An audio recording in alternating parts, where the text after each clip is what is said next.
Halo teman-teman semua, perkenalkan aku Jasmine Metanoia akan memaparkan materi yang berjudul Monokultur sebagai penyebab erosi genetik. Pertama-tama, kita perlu tahu apa itu sumber daya genetik. Sumber daya genetik adalah organisme beserta material genetiknya yang mengandung unit-unit yang berfungsi sebagai pembawa sifat keturunan, baik yang bernilai aktual maupun potensial untuk menciptakan galur, rumpun, atau spesies baru. Sumber daya genetik berkaitan dengan keanekaragaman genetik. Keanekaragaman genetik ini sangat penting untuk memastikan bahwa spesies dapat bertahan hidup dalam kondisi lingkungan yang selalu berubah. Sumber daya genetik juga tak lepas dari ancaman-ancaman yang muncul, salah satunya yaitu terjadinya erosi genetik. Erosi genetik adalah hilangnya sumber daya genetik yang sebagian besar disebabkan oleh aktivitas manusia. Erosi genetik merupakan permasalahan yang cukup serius karena akan mengakibatkan berkurangnya jumlah dari biodiversitas yang dimiliki dikarenakan hilangnya spesies tertentu. Hal ini akan mengakibatkan hilangnya gen-gen unik yang dimiliki oleh spesies tersebut, sehingga gen pool semakin berkurang. Secara langsung ataupun tidak langsung, erosi genetik membawa dampak buruk bagi manusia dan keseimbangan ekosistem. Erosi genetik dapat disebabkan oleh berbagai faktor, diantaranya adalah faktor lingkungan dan faktor manusia. Monokultur merupakan salah satu faktor manusia yang dapat mengakibatkan erosi genetik.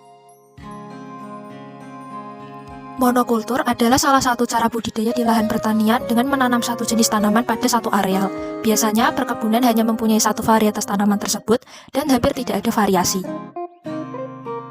Monokultur memiliki beberapa kelebihan.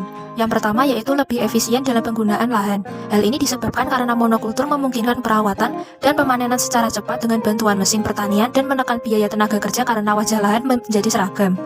Yang kedua, pola tanaman monokultur memiliki pertumbuhan dan hasil yang lebih besar daripada pola tanam lainnya. Hal ini disebabkan karena tidak adanya persaingan antar tanaman dalam memperebutkan unsur hara maupun sinar matahari. Monokultur juga memiliki beberapa kekurangan. Yang pertama yaitu tanaman relatif mudah terserang hama maupun penyakit. Hal ini disebabkan karena keseragaman kultivar mempercepat penyebaran organisme pengganggu tanaman. Yang kedua yaitu penggunaan pestisida yang lebih tinggi. Pertanian monokultur cenderung lebih mengintensifkan penggunaan pestisida karena beberapa jenis hama bertahan dalam penggunaan bahan kimia dengan mengembangkan resistensi terhadap bahan kimia tersebut, sehingga petani menggunakan lebih banyak pestisida untuk melindungi tanaman. Yang ketiga yaitu degradasi tanah dan hilangnya kesuburan. Pertanian monokultur mengganggu keseimbangan alami tanah. Terlalu banyak jenis tumbuhan yang sama dalam satu lahan akan merampas unsur hara tanah, sehingga mengakibatkan berkurangnya jenis bakteri dan mikroorganisme yang dibutuhkan untuk menjaga kesuburan tanah. Yang keempat yaitu penyebab erosi genetik. Salah satu masalah utama pertanian monokultur adalah hilangnya keanekaragaman hayati. Kurangnya variasi tanaman di lahan pertanian monokultur menyebabkan terganggunya keseimbangan ekosistem.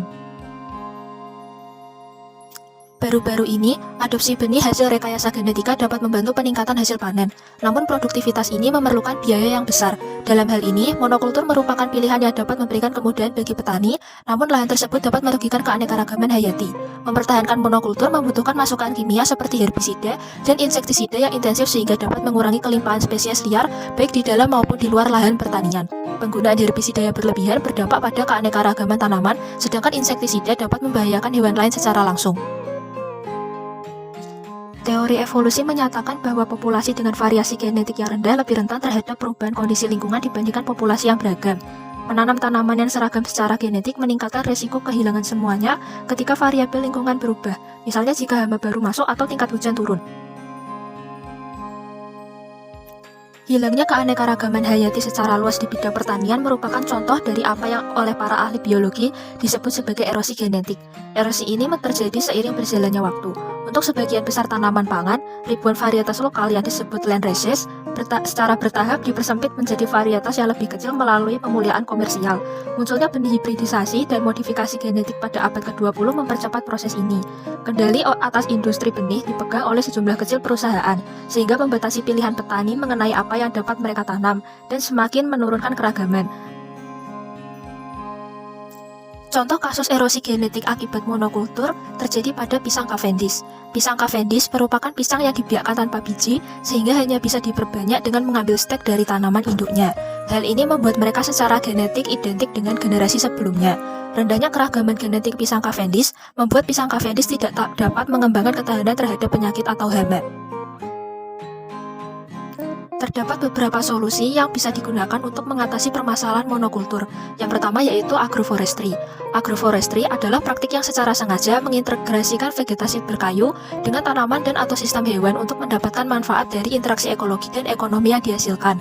Prinsip yang diterapkan pada sistem agroforestry dapat melakukan mitigasi dan adaptasi terhadap perubahan iklim karena sistem ini terdiri dari berbagai jenis tanaman dengan susunan vegetasi berlapis yang dapat meningkatkan kekebalan tanaman terhadap hama dan penyakit serta meningkatkan penyerapan karbon. Agroforestry tidak hanya menyelamatkan lingkungan, tetapi juga mampu meningkatkan pendapatan petani dan dapat terjadi peningkatan keanekaragaman tanaman jika dibandingkan dengan pertanaman monokultur. Yang kedua yaitu polikultur. Polikultur adalah penanaman lebih dari satu jenis tanaman pada suatu lahan pertanian dalam waktu 1 tahun. Polikultur memiliki beberapa kelebihan, di antaranya menghasilkan produksi lebih banyak dari beberapa jenis tanaman, risiko kegagalan kurang dibandingkan monokultur, serta dengan banyak kombinasi jenis-jenis tanaman dapat diciptakan stabilitas biologis terhadap serangan hama dan penyakit. Keanekaragaman hayati di lahan pertanian juga bisa lebih ditingkatkan dalam sistem polikultur, berkat beragamnya tanaman yang menarik spesies satwa liar yang berbeda. Kesimpulannya yaitu, erosi genetik merupakan ancaman terhadap sumber daya genetik karena dapat mengakibatkan berkurangnya jumlah dari biodiversitas oleh hilangnya spesies tertentu. Monokultur merupakan salah satu faktor manusia yang dapat mengakibatkan erosi genetik. Monokultur adalah salah satu cara budidaya di lahan pertanian dengan menanam satu jenis tanaman pada satu areal. Kurangnya variasi tanaman di lahan pertanian monokultur menyebabkan terganggunya keseimbangan ekosistem. Permasalahan monokultur dapat diatasi melalui agroforestry dan polikultur karena kedua praktik ini dapat melestarikan keanekaragaman hayati dan meningkatkan ketahanan tanaman terhadap perubahan lingkungan. Berikut adalah daftar pustaka yang digunakan. Sekian yang dapat saya sampaikan, mohon maaf jika masih banyak kekurangan. Terima kasih sudah menonton.